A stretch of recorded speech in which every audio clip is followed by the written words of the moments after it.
నిన్న దేశం మొత్తం మీద ఒక సంచలన విషయం మీడియాలో కానీ అనేక రకమైన సామాజిక మాధ్యమాల్లో విపరీతంగా ప్రచారం జరిగింది. ఆ ప్రచారం ఏంటి అంటే, సహజంగా మనం ఏం చూస్తుంటే సమాజంలో దొంగతనం చేశారు, పోలీసులు దొరికిపోయారు. ఒక సామాన్య వ్యక్తి అవినీతి చేశాడు, పోలీసులు దొరికిపోయారు. ఒక అధికారి అవినీతి చేశాడు, పోలీసులు పట్టుకున్నారు. ఇవన్నీ చూస్తూ ఉంటాం. నిన్న ఒక న్యూస్ స్ప్రెడ్ అయింది దేశం మొత్తం మీద. ఢిల్లీ హైకోర్టు న్యాయమూర్తి యశ్వంత్ వర్మ, జస్టిస్ యశ్వంత్ వర్మ అనే వ్యక్తి ఇంట్లో కట్టలు డబ్బులు ఉన్నాయట. కట్టలు డబ్బులు ఉన్నాయట. అయితే తను సంపాదించుకున్న ఆస్తి డబ్బు రూపంలో ఉండొచ్చు, స్థిర చర ఆస్తుల రూపంలో ఏ విధంగానే ఉండవచ్చు. అయినా ఈ విషయం ఎందుకు ప్రత్యేకంగా ప్రస్తావన తేవాల్సి వచ్చిందంటే, ఈ డబ్బు ఎక్కడిది, ఈ డబ్బు ఎక్కడిది? ఒకవేళ నిజంగా ఈ డబ్బు నా దగ్గర ఉంది, ఈ డబ్బుకు నేను ఇన్కమ్ ట్యాక్స్ పే చేస్తున్నా, ఇది నా అఫీషియల్ డబ్బే అని జడ్జి గారు చెప్పుంటే అసలు ఈ ప్రస్తావన దేశంలో ఎక్కడ జరగదు, ఈ డిస్కషనే ఉండదు. కానీ అతను అసలు డబ్బున్న విషయమే తెలియదు, నాకు ఉన్న డబ్బు నాది కాదు, అసలు నాకు డబ్బుతో సంబంధమే లేదు, నా మీద ఎవరో ఒక ప్రత్యేకమైన కుట్ర జరుగుతూ ఉంది నా మీద అని ఒకవైపు ఆయన వాదిస్తూ ఉన్నారు. ఇంతకు విషయానికి వెళ్తే, ఢిల్లీ హైకోర్టు జస్టిస్ యశ్వంత్ వర్మ గారింట్లో డబ్బులు దొరికినాయి. ఈ డబ్బుల్ని సంబంధించిన అధికారులు స్వాధీనం చేసుకున్నారు. అయితే ఒకవేళ ట్యాక్స్ కట్టకుండా దాచుకున్న డబ్బు అయితే అతను అఫీషియల్గా ట్యాక్స్ కట్టవచ్చు, ఇబ్బంది లేదు. అయితే ఒక జడ్జి ఇంట్లో ఇంత డబ్బు ఉండటం గల కారణం,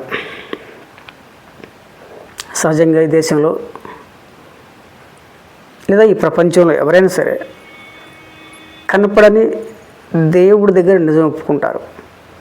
కనపడకపోయినా నమ్మే వ్యక్తులు ఆ దేవుడి దగ్గర ఆ పూజ గదిలో కూర్చొని, నేను పలానా తప్పు చేశాను, లేదా పలానా ఒప్పు చేశాను, నన్ను క్షమించు, లేకుంటే నేను ఇట్లా సంథింగ్ ఏదో చెప్తారు. నెక్స్ట్ కనపడే దేవుడు. కనపడే దేవుడు అంటే జడ్జి గారు, డాక్టర్. కాబట్టి అలాంటి జడ్జి గారి దగ్గర ఒక అబద్ధం చెప్పాలన్నా, ఇంకో పని చేయాలన్నా భయపడేటువంటి వ్యక్తులు. ఎందుకోసం అంటే జడ్జి గారికి విపరీతమైన అధికారాలు రాజ్యాంగం కల్పించింది. తను అనుకుంటే తప్పు చేసిన వ్యక్తి చేతపడుతున్నాడని జడ్జి గారు గ్రహిస్తే ఖచ్చితంగా శిక్షను తగ్గించవచ్చు.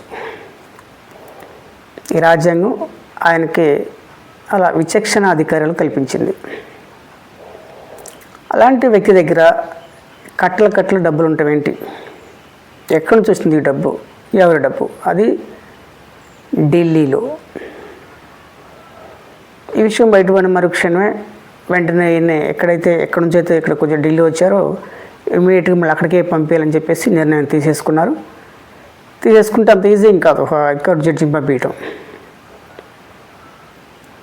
కొలీజియం అంతా కూర్చొని మాట్లాడుకోవాలి, అతను పంపించాలని డెసిషన్ తీసుకోవాలి, దానికి కొంత ప్రభుత్వ ఆమోదముద్ర కూడా అవసరం, ఇవన్నీ ఉంటాయి. అయినా కూడా అతను ఇంట్లో దొరికిన సొమ్ము బయటపడే రోజుకి వారం రోజులు గ్యాప్ ఉంది. ఈ వారం రోజులు కూడా ఆయన తాపీగానే డ్యూటీకి వచ్చి డ్యూటీ పని చేసుకుని వెళ్ళిపోయారు. అంటే అది ఒక్కసారి చూడండి.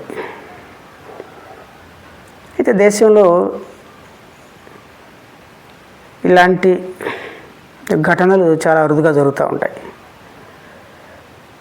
అయితే వెంటనే దీనిపైన సుప్రీంకోర్టు చీఫ్ జస్టిస్ అయినటువంటి కన్నా గారు ఏమంటే దాని మీద త్రిసభ్య కమిటీ విచారణ కమిటీ వేయటం, విచారణ కమిటీ అక్కడ ఉన్నటువంటి సాక్ష్యాలు వీడియోల రూపంలో కావచ్చు, సీడీల రూపంలో కావచ్చు, అంటే హార్డ్ లేదా సాఫ్ట్ కాపీల రూపంలో కావచ్చు నివేదికను తయారు చేయటం, తెమ్మటే ఆయన గారికి సమర్పించడం. ఆ నివేదికను వాళ్ళు ఇక్కడ సుప్రీంకోర్టు జడ్జి గారిని, చీఫ్ జస్టిస్ని మనం అభినందించాలి. సామాన్య వ్యక్తికి తప్పు చేస్తే విచారణ ఏ విధంగా జరుగుతుంది, ఇక్కడ హైకోర్టు న్యాయమూర్తికి కూడా అదేవిధంగా జరిగినట్టు మనం భావించాలి.